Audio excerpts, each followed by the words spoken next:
It is 4:37 in the morning on a rain-slick Tuesday in Doral, Florida. A Bearcat G3 armored vehicle rolls without headlights across the wet asphalt of a commercial loading dock on Northwest 107th Avenue, engine barely audible over rain ticking against corrugated metal. Behind it, two black Chevrolet Suburbans and a DEA tactical van hold position at the perimeter. 12 agents in full kit, plate carriers, ballistic helmets, DEA stenciled in yellow across every back, move in a stack toward the freezer entrance of a wholesale seafood distribution facility. The door is steel reinforced. It takes one swing of the enforcer battering ram. Inside, pallets of vacuum-sealed product stacked floor to ceiling. Cold fog rolling along the floor at -18 Celsius. 9 people. And hidden behind a wall of boxes marked frozen Pacific white shrimp, grade A, 47 vacuum-sealed bricks of United States currency, approximately $28 million in, banded hundreds, shrink-wrapped and stacked like product, because to this operation, that is exactly what it was. What agents pulled out of that freezer was the physical end of a money trail stretching across 4 states, running through 11 shell companies that had been moving an estimated $340 million in cartel proceeds for nearly 2 years. But the thread that unraveled all of it was not a confidential informant, not a border seizure, not a wiretapped phone call. It was a number. One number, repeated 47 times. And the analyst who found it was sitting at a desk in a federal building in Miami at 7 in the morning, drinking bad coffee, staring at a spreadsheet. This is the story of Operation Cold Harbor, and how one financial anomaly cracked open one of the most sophisticated cartel laundering pipelines the DEA's Miami Field Division had seen in a decade. To understand what was hiding inside that seafood warehouse, you have to understand how modern cartel money laundering actually works, because it looks almost nothing like the movies. The Sinaloa-linked cell that federal investigators would eventually designate as the target of Operation Cold Harbor was not moving cash in duffel bags or through casino floors. They had evolved. By the time this investigation began, they were exploiting the most mundane, most thoroughly documented, and most deeply trusted system in the American commercial economy: the food import supply chain. Think about what that means. Every day, hundreds of millions of dollars in seafood, produce, meat, and agricultural product crosses into the United States through ports in Miami, Los Angeles, Houston, and Newark. It arrives in refrigerated containers. It moves through licensed import brokers. It clears USDA and FDA inspection. It gets loaded onto refrigerated semi-trucks and delivered to distributors, who sell it to restaurants, grocery chains, and institutional buyers. Every step of that chain generates paperwork. Invoices, bills of lading, certificates of origin, customs declarations, temperature logs. The paperwork is real. The product is real. The fraud isn't real. The fraud is in the price. A cartel cell controlling a seafood distributor in South Florida and a network of Mexican export suppliers can buy 10,000 pounds of shrimp for 40 cents a pound and invoice it to the American importer at $3 a pound. The importer pays the inflated price, using cartel cash deposited into the supplier's account in Mexico under the cover of legitimate agricultural revenue. The money crosses the border as a trade payment. It arrives clean. The distributor in Florida then sells the actual shrimp at market price and books a modest profit. The books balance. The accounts balance. The IRS sees a seafood company with normal margins, normal volume, and a reasonable tax bill. The drug money has become shrimp money. And shrimp money is just money. What made this particular cell different, and what would ultimately be their undoing, was the additional layer they ran on top of the trade-based laundering scheme. They were also moving physical cash, large volumes of it, generated by street-level distribution networks across Miami, Atlanta, Charlotte, and Memphis. That cash had to be consolidated, structured into the banking system, and wired outward before it could be absorbed into the import invoice cycle. That structuring process was where the analyst found them. Her name, in this reconstruction, is Agent Reyes. She was a financial intelligence analyst with the DEA's Miami Field Division, assigned to the South Florida Money Laundering Strike Force, a joint task force pulling together DEA, FBI, HSI, and IRS criminal investigation. She had been in the role for 3 years. She was not working on this case when she found it. She was running a routine quarterly review of suspicious activity reports flagged by FinCEN, the Financial Crimes Enforcement Network, for South Florida seafood and produce businesses. The review was supposed to take a morning. It took 3 weeks. Because buried inside a batch of SARs filed by 3 different banks across Miami-Dade County was a pattern so precise, so mechanical, so mathematically deliberate, that once she saw it, She could not unsee it.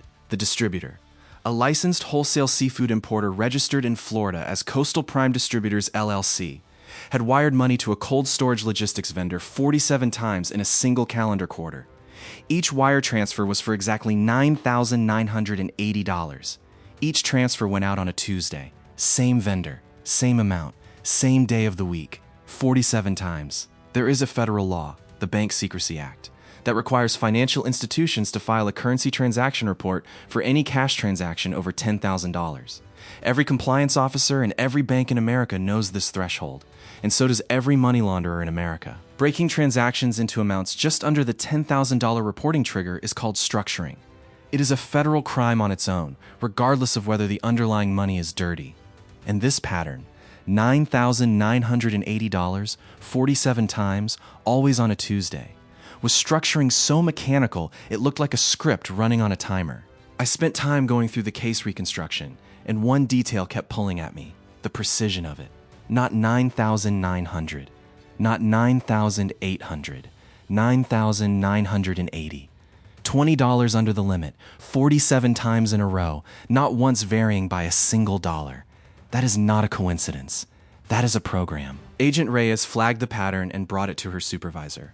Within 48 hours, it was in front of the DEA's group supervisor for financial investigations, a 21-year veteran of federal money laundering cases. He looked at the spreadsheet for about 30 seconds. He said, "Open a case." What they did not know yet, what would take another 6 weeks of subpoenas and records analysis to establish, was that the cold storage vendor receiving those 47 wire transfers did not exist as a real operating business. It was a shell company, one of 11, registered in Florida, Nevada, Wyoming, and Delaware, each with a different registered agent, a different bank account, and a different business description. Some were listed as logistics brokers, some as agricultural consultants. One was registered as a boat charter service. None of them had employees. None had physical offices. But all of them had active bank accounts, and all of those accounts were receiving wire transfers from businesses in the seafood and produce import sector across 4 states. The DEA now had something much larger than a structuring case. The question was, how do you prove it? The investigation that would become Operation Cold Harbor began formally in September, 19 months before the raid on that Doral loading dock. The lead agency was DEA Miami. The supporting agencies were FBI Miami, Homeland Security Investigations out of the Miami field office, and IRS-CI. The prosecutor was assigned from the Southern District of Florida. The first phase was entirely financial. No surveillance, no undercover contact, no wiretaps, just records. Subpoenas went out to 14 banks across South Florida, Georgia, North Carolina, and Tennessee, the states where the shell company accounts were active. Grand jury subpoenas pulled business registration records, articles of incorporation, registered agent filings, and tax returns for all 11 shell entities. FinCEN queries pulled the complete SAR history for Coastal Prime Distributors and its known associates going back 5 years. What the financial records revealed over approximately 3 months of analysis was a layering architecture of considerable sophistication. The 47 structured wires from Coastal Prime to the fake cold storage vendor were the visible surface. Below that, the 11 shell companies were connected in a web. Money flowing into one shell account would be subdivided and transferred outward to 2 or 3 others, sometimes within hours of receipt. Those secondary shells would then wire funds to accounts held by legitimate-seeming businesses in Mexico, Colombia, and Panama, accounts connected to the seafood export suppliers whose inflated invoices Coastal Prime was paying. The cell had built a washing machine. Cash in, structured in Miami. Wires out through shells in 4 states. Trade invoices in from Mexico. Product received and sold at market. Clean revenue declared. Taxes paid on a fraction of the actual flow. By December, the financial picture was clear enough to support a Title III wiretap application. The target lines were 4 cell phones, 3 belonging to individuals identified through bank records and corporate filings as the operational managers of the Shell network, and 1 belonging to the owner and operator of Coastal Prime Distributors. The Title III application ran to 240 pages. The ASA assigned to the case later described it as one of the most thoroughly documented financial predicate showings she had seen in 15 years of federal prosecution. The judge signed it. The wire went live in mid-January. And for the first 8 weeks, it produced almost nothing usable. Here's what is most surprising about this case. The targets were not careless. They were not communicating about the operation on the tapped lines. They were using them for logistics. scheduling deliveries, coordinating with legitimate vendors, managing the day-to-day operations of what was, on paper, a functioning seafood distribution business. The financial discussions were happening elsewhere, on encrypted apps, on phones the investigators did not yet have. This was the first real obstacle in the investigation, and it nearly stalled the case entirely. For 8 weeks, the Wire team logged hundreds of hours of intercepts and came away with almost nothing that would survive a challenge in court. The group supervisor seriously considered pivoting the strategy, abandoning the Wire and going straight to an undercover approach. But pulling the Wire would mean losing visibility on the targets entirely while they rebuilt. The prosecutor argued for patience. The Wire team kept logging. Then, in the 3rd week of February, a call came in on one of the target lines that changed the trajectory of the case. One of the operational managers, the investigators called him Target Alpha, placed a call to the owner of Coastal Prime. The call was brief. 11 words in Spanish, loosely translated. The Tuesday numbers need to go to a different account starting next week. 11 words. But those 11 words told the investigators 2 things they did not know before. First, Target Alpha knew about the Tuesday structuring pattern, which meant he was directing it, not just observing it. Second, they were about to change the account, which meant the investigators had approximately 1 week to trace where the new account would be before the money trail shifted. They had the FinCEN analyst run an emergency query on all accounts connected to the known shell network. Within 72 hours, she had identified a new LLC registered in Wyoming 6 weeks earlier, too new to have appeared in the original records pull. The new account was at a regional bank in Charlotte. The Wire had given them one window of 11 seconds. They used it. The account change happened as predicted. The Tuesday wires shifted to the Charlotte account. And 4 weeks later, that account made a transfer that connected the entire shell network to a name the DEA had seen before. Not in this case, but in another. A financial holding entity that HSI had flagged 2 years earlier in a separate investigation as a suspected consolidation account for Sinaloa-linked proceeds in the southeastern United States. That investigation had stalled.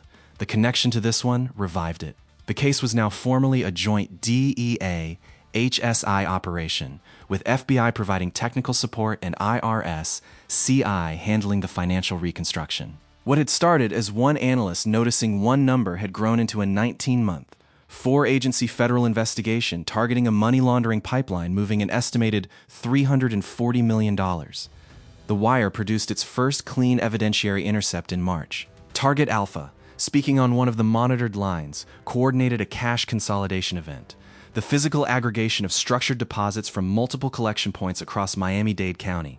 That would total approximately $1.2 million. The conversation identified a specific date, a specific location, a car wash on Northwest 36th Street in Hialeah. And it identified the individual who would arrive with the cash, a courier the investigators had not previously identified, referred to on the call only by a nickname. The surveillance team was in place 4 hours early. The courier arrived in a white panel van at 2:14 in the afternoon. He spent 11 minutes inside the car wash. He left without the van. 3 hours later, a different individual drove the van to a self-storage facility in Medley. DEA surveillance followed. The van entered the storage unit. It came out 45 minutes later, noticeably lighter in the rear suspension. The storage unit, rented under one of the 11 shell company names, would later be found to contain approximately $800,000 in banded currency, staged for incorporation into the next invoice payment cycle. The investigators did not move on the storage unit. They documented it, maintained surveillance on it, and let it run. Because moving too early, seizing $800,000, would alert the network and potentially collapse the entire case before they had enough evidence to indict the upper tier of the operation. This is the hardest part of any major financial crime investigation. Sitting on evidence you already have, watching money move that you could seize right now, because you know that patience will get you something 10 times larger. Most people assume the hardest part of busting a money laundering ring is finding it. The evidence in this case suggests the hardest part is not moving too soon. In April, the investigation acquired its undercover component. A DEA special agent with 15 years of undercover experience, referred to in this reconstruction as Agent Cole, was introduced into the target network as a logistics broker specializing in refrigerated transport. The cover identity had been developed over 8 weeks. A legitimate-seeming Florida LLC, a website, references from cooperating businesses in the industry, and a track record of completed legitimate freight contracts going back 2 years in constructed records. The introduction came through a cooperating witness, a real logistics industry contact who had peripheral knowledge of Coastal Prime's operations and had agreed to cooperate following a separate federal investigation. The cooperating witness mentioned Agent Cole's name to a mid-level contact at Coastal Prime as someone who could handle large, irregular, refrigerated shipments discreetly. Within 3 weeks, Coastal Prime had made contact. The undercover operation ran for approximately 5 months. Agent Cole met with Coastal Prime representatives 8 times across Miami, Atlanta, and Charlotte. He wore a wire on 7 of those meetings. The conversations captured on those recordings established, in granular operational detail, how the invoicing scheme worked, how the shrimp prices were inflated, how the payment instructions were transmitted to the Mexican suppliers, how the shell accounts were cycled to avoid pattern detection, and, critically, how the physical cash consolidation events were coordinated. During the 4th meeting, in June, in a restaurant in Brickell, Target Alpha himself attended. This was the first time any undercover or law enforcement contact had been in the same room as the man directing the financial operation. The conversation lasted 2 hours and 40 minutes. Most of it was mundane: logistics, volumes, schedules. But near the end, Target Alpha made a statement that the AUSA would later describe as the clearest recorded evidence of knowing participation in a money laundering conspiracy she had ever heard in a financial crime case. He said, "The product is how we breathe. Everything else is how we eat." He was not talking about shrimp. By August, the investigation had produced enough to support a federal indictment. The prosecutors began drafting in early September. The case, by that point, documented $340 million in laundered proceeds traced across 11 shell companies and 4 states. 47 structured wire transfers below the reporting threshold. A Title III wiretap producing evidentiary intercepts over 7 months. 8 recorded undercover meetings. Physical surveillance of 4 cash consolidation events. Record subpoenas covering 14 financial institutions. And a pallet code analysis, developed by an HSI trade fraud specialist, that mapped how specific invoice numbers on Coastal Prime's import records corresponded to specific shell account transfers, creating a documented paper trail from drug cash to trade invoice to clean revenue. Here is our read on this. The structuring scheme these operators ran was not innovative. Smurfing, breaking large cash deposits into sub-$10,000 increments, has been a known method since the 1980s. FinCEN has flagged it for decades. What made this cell effective for as long as it was is not that they found a new method. It is that they industrialized an old one, layered it inside a fully operational, legitimate business, and exploited the blind spot that exists between financial regulation and trade regulation. FinCEN watches wires. Customs watches import values. Nobody was watching both at the same time until Agent Reyes looked at a spreadsheet. The indictment, unsealed the morning of the raid, named 63 individuals across 3 states. The charges included conspiracy to commit money laundering, structuring financial transactions to evade reporting requirements, operating an unlicensed money transmitting business, and, for the upper tier of the operation, continuing criminal enterprise under federal RICO statutes. But before the indictment could be unsealed, the case had to survive one more obstacle. 3 days before the scheduled raid date, the surveillance team monitoring Coastal Prime's loading dock reported unusual activity. 2 refrigerated trucks, not part of the regular delivery schedule, arrived at the facility at approximately 11 p.m. on a Wednesday. They stayed for 6 hours. When they left, before dawn, a DEA surveillance vehicle attempted to follow one of them and lost contact near the 826 interchange due to a sensor malfunction on the tracking unit placed on the truck 2 weeks earlier. The group supervisor convened an emergency call at 5 a.m. The question on the table, had the network been tipped? Was the raid walking into an empty building? The decision was made to accelerate. The original raid date was 48 hours out. They moved it to the following morning, the Tuesday that the structuring pattern would have predicted another wire transfer. If the operation was still running, Tuesday was when the money moved. The surveillance team was back on the loading dock before midnight. At 2 a.m., lights came on inside the facility. At 3:45 a.m., a white van, registered to one of the shell entities, arrived and backed up to the dock. By 4 a.m., it was clear the operation was still active. The call went out. Execute at 4:37. 12 agents in the stack. Bearcat G3 on the dock. 2 Suburbans on the perimeter. HSI agents covering the eastern exit. FBI evidence response team staged at the street. The enforcer hit the freezer door at 4:37 and 14 seconds. The door opened in one swing. Inside the facility, agents moved through 3 separate spaces in the first 90 seconds. The freezer itself, where the cash pallets were staged behind the product wall. the processing floor, where 3 workers were present and were detained without incident. In the main office, where 4 individuals were found, including the individual identified in the case as the on-site operations manager for Coastal Prime. Target Alpha was not present. He had been taken into custody at his residence in Coral Gables at 4:41 a.m., 4 minutes after the freezer door went down, by a separate DEA arrest team. By 6 a.m., 9 individuals were in federal custody at the Doral facility. By 8 a.m., arrest teams operating simultaneously in Atlanta and Charlotte had taken an additional 14 individuals into custody. The total in federal custody by end of day, 22. The cash recovered from the freezer pallets, $28 million in vacuum-sealed bricks, was transported to the FBI Miami evidence facility in a convoy of 2 evidence vehicles under DEA escort. Also recovered, a second cache of currency, approximately $400,000, found in a locked office safe. Import records and invoice files covering 3 years of Coastal Prime's operations. 14 cell phones, 3 of which were subsequently identified as carrying encrypted communications apps whose logs would provide additional evidentiary value in the prosecution. And 1.2 tons of cocaine, found in a dedicated cold storage unit at the back of the facility, hidden beneath legitimate frozen product, packaged in the same vacuum-sealed format as the cash bricks. The cocaine had not been part of the initial case theory.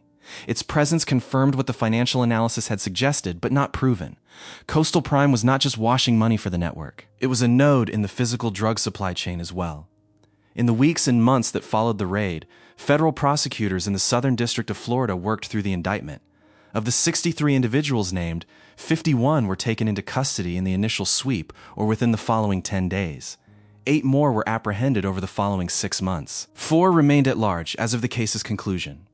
Target Alpha, the operational manager whose 11-word phone call had inadvertently identified the new shell account, pleaded not guilty and proceeded to trial. After 11 days of testimony, including recordings of 8 undercover meetings, financial reconstruction covering $340 million in trace transactions, and testimony from Agent Reyes describing the original anomaly she had flagged, the jury returned a verdict in 9 hours, guilty on all counts. Sentencing guidelines under the RICO statute and the money laundering conspiracy charges placed the recommended range between 22 and 27 years in federal prison.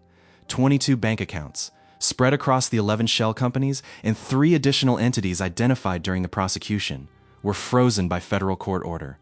Combined balance at time of freezing, approximately $61 million. The majority of the laundered $340 million had already cycled through the system and been absorbed into legitimate commerce in Mexico and beyond. It was beyond the reach of American enforcement. That is what trade-based laundering does. By the time you trace it, much of the money is already clean, somewhere else, attached to someone else's balance sheet. The Southern District of Florida case closed with 63 indictments, $28 million in cash seized, 1.2 tons of cocaine recovered, and 22 accounts frozen. The shell company network was formally dissolved by federal court order. The financial institutions that had received the structured wires paid civil penalties to FinCEN, totaling approximately $4 million for failures in their transaction monitoring programs.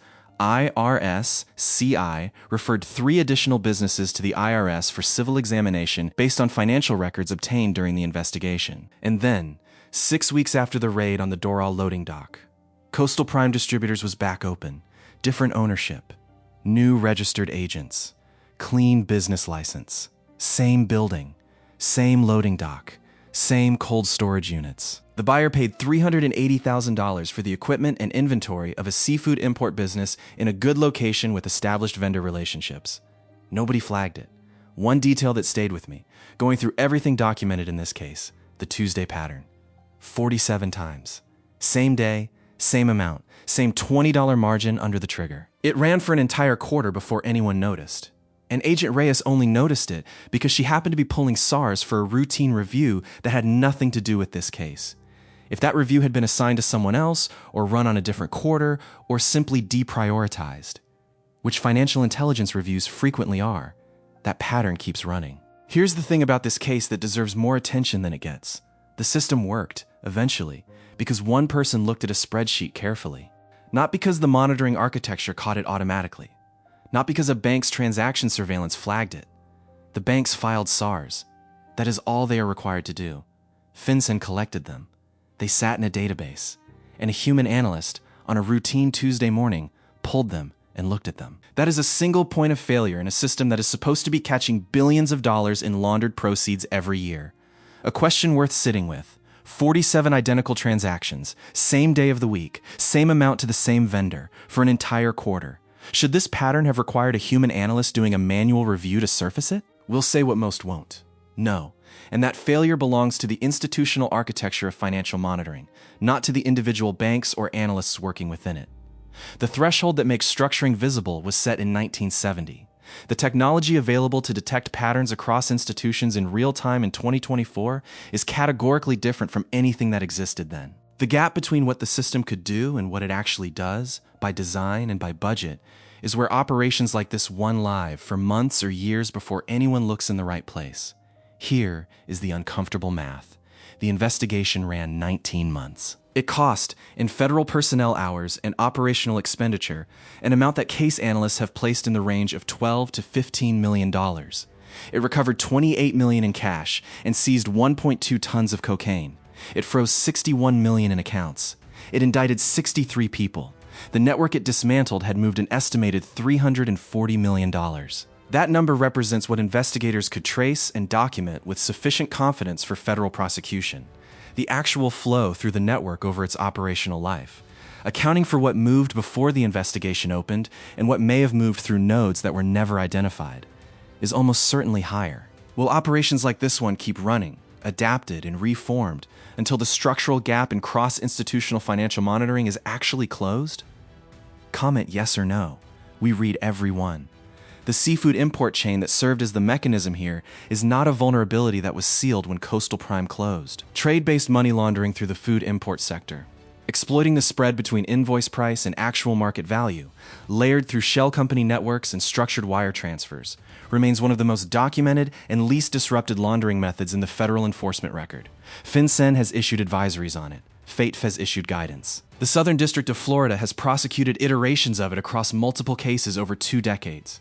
We track what comes next. Subscribe to the Bureau files so the next case finds you first. What the agents pulled out of that freezer in Doral at 4:37 in the morning was $28 million in banded cash, vacuum sealed, stacked on pallets, labeled as shrimp. The 47th wire transfer, $9,980, sent on a Tuesday, was pending in a bank queue when the freezer door came down. The system caught 47 transfers structured to stay $20 under one rule. How many identical patterns are running right now, under the same threshold, waiting for someone to pull the right spreadsheet on the right morning?